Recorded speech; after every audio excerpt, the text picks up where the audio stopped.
Market ఛానల్కి స్వాగతం. జై శ్రీరామ్.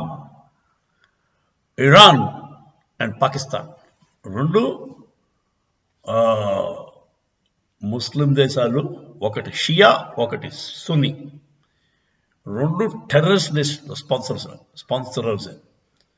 పాకిస్తాన్ మీకు తెలుసు, మొత్తం ప్రపంచానికే టెర్రర్ ఫ్యాక్టరీ. ఇరాన్ కూడా హమాస్ని సపోర్ట్ చేసింది వాళ్ళే. October 7th అటాక్ హమాస్ కారణం Iran. Financial support, technical support అని ఇచ్చింది. నెక్స్ట్ హౌతీస్ ఇప్పుడు మొత్తం సూయజ్ కెనాల్, రెడ్ సీ అంతా కూడా రవాణా నౌకలను ఆపేసి ప్రపంచం వాణిజ్యాన్ని దెబ్బకొడడానికి ట్రై చేస్తున్న హౌతీస్ కూడా సపోర్టెడ్ బై ఇరాన్ తాలూకు సంస్థది. అలాగే ఇరాన్ యొక్క టెర్రరిస్ట్ ఆర్గనైజేషన్స్ చాలా ఉన్నాయి. తర్వాత ఇప్పుడు దానివల్ల ఏంటంటే both Pakistan is Sunni terrorism and Iran is Shia terrorism. ఇద్దరి మధ్య ఇప్పుడు క్లాష్ జరిగింది. అంటే మొన్న 17th ఇరాన్ వాడు మిసైల్ దాడి చేశాడు పాకిస్తాన్లో బలూచిస్తాన్. వాడు అన్నాడంటే ఒక టెర్రరిస్ట్ స్థావరాలు వాళ్ళ మీద అటాక్ చేసిన టెర్రరిస్ట్ స్థావరాలు కొట్టాను బాగా. ఇప్పుడు రిటాలియేషన్ కింద మళ్ళీ పాకిస్తాన్ కూడా యాక్ట్ చేశాడు. ఎందుకు చేశాడు? పాకిస్తాన్కి ఆర్డర్స్ పైన వచ్చాయి యుఎస్ యాక్చువల్గా ఇది అగేన్స్ట్ ఇరాన్. యుఎస్ తర్వాత నాటో కంట్రీ, అంటే యూరోపియన్ కంట్రీస్ అన్నీ కూడా ఈ హౌతీస్ ఉన్నారు కదా, హౌతీస్ని అటాక్ చేస్తారు యామెన్లో అక్కడ. ఎందుకంటే వాళ్ళు హౌతీస్ అందరికీ షిప్స్ని ఆటంకాలు పడుతున్నారు కదా, మన ట్రేడ్ షిప్స్ని, మర్చెంట్ నేవీ తాలూకు షిప్స్ని, నాన్ చైనా నాన్ రష్యన్ ఏ షిప్ అయినా సరే ఆపేస్తారు, ఆటంకాలు పడుతుంది. అంటే డ్రోన్ దాడి చేయడం, మిసైల్ దాడి చేయడం చేస్తాం. దాన్ని వ్యతిరేకంగా అమెరికా వాడు రిటాలియేషన్ కింద కొట్టాడు. యామెన్లో హౌతీస్ తాలూకు స్థావరాలను కొట్టాడు. సో అక్కడ క్లాష్ జరుగుతుండగా మరి అమెరికా ఆటోమేటిక్గా ఇరాన్కి అగెన్స్ట్గా ఉంది. ఇరాన్కి అగెన్స్ట్గా ఉన్నప్పుడు పాకిస్తాన్ ఊరుకోకూడదు కదా. పాకిస్తాన్ అమెరికాకి స్టూజ్, వాడి చేతిలో ఉండే కంట్రీ. అమెరికా వాడు చెప్తే వీడు ఎలా చేస్తాడు, ఏం చెప్తే చేస్తాడు. సో పాకిస్తాన్ వాడు కూడా అటాక్ ఇచ్చాడు. సో ఈ వారు ఎస్కలేట్ అవడానికి అవకాశం ఎంతైనా ఉంది. ఎస్కలేట్ ఎందువల్ల అవుతుంది అంటే, ఒక పక్క అమెరికా కాల్సింది, అటు పక్క ఇరాన్కు బలమైన ఆర్మీ, వాడికి దన్ను కూడా చైనా. ఇప్పుడు చైనా పరిస్థితి అస్తవ్యస్తంగా ఉంది. వాడు ఎటు సపోర్ట్ చేయాలి తెలియదు. వాడు ఇద్దరిని ఆగండి యుద్ధం చేయకండి అంటాడు. ఇద్దరు మిత్రులే చైనాకి, ఇరాను మిత్రులే, పాకిస్తాన్ అంతా జిగిరి. సో చైనా వాడి పరిస్థితి కూడా కొంచెం ఇబ్బందికరంగా అయిపోయింది. ఇప్పుడు ఇండియా ఎక్కడ ఉంది? ఇండియా ఎవరిని సపోర్ట్ చేస్తుంది? విచిత్రంగా ఇండియా ఇరాన్ని సపోర్ట్ చేస్తుందని అనిపిస్తోంది.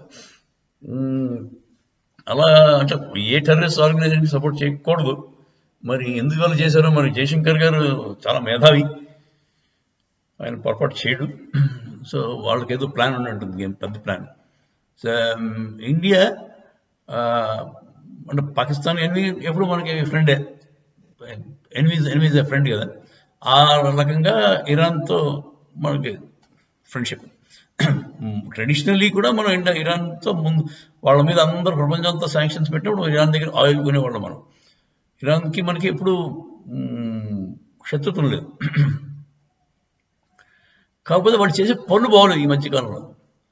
అది మరి అదే హమాస్ని, హౌతీస్ని రెచ్చగొట్టడం, ఇజ్రాయెల్ మీద మళ్లించడం, అది మంచి పని కాదు. కాకపోతే మనకి మళ్ళీ ఇజ్రాయెల్ ఫ్రెండ్.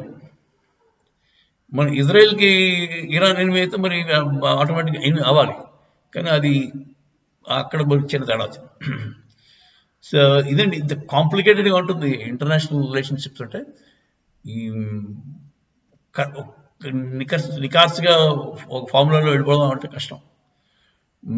కొన్ని కొన్ని టైమ్స్లో చాలా విచిత్రంగా ఒక ఫ్రెండ్కి ఇంకో ఫ్రెండ్కి యుద్ధం వస్తుంది. అప్పుడు ఎవరు సపోర్ట్ చేయాలో తెలియదు. ఇప్పుడు ఇరాన్ ఇజ్రాయెల్ మనకి మంచి ఫ్రెండ్ ట్రెడిషనల్గా ఎప్పటి నుంచో. ఎందుకంటే వాళ్ళు కూడా మనలాగే టెర్రరిస్టుల వల్ల బాధపడిన వాళ్ళు మన టైప్లోనే ఉంటారు.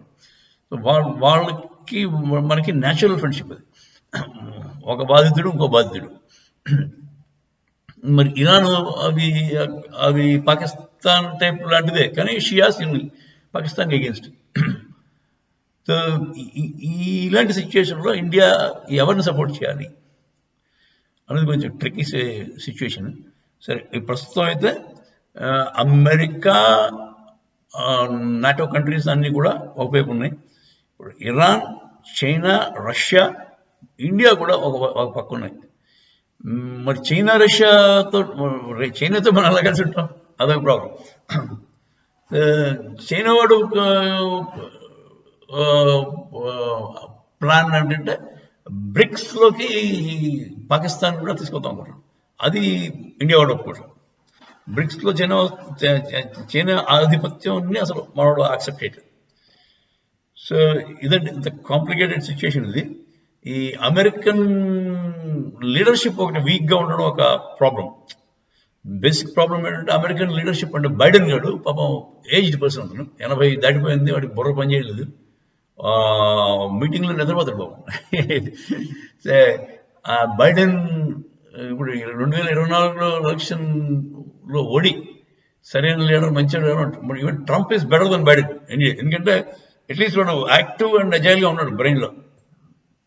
మరీ అంత 87 పైపడి 97 వాడు ఆలోచన సరళ ఎలా ఉంటుంది ఎందుకంటే కొంచెం అలాంటి వాడిని లీడర్ కింద పెట్టుకుంటే డెసిషన్ మేకింగ్ కష్టం అయిపోతుంది. సో అమెరికా ఈజ్ లీడర్షిప్ షార్టేజ్లో ఉంది. అమెరికన్ లీడర్షిప్ కొంచెం తేడాగా ఉంది.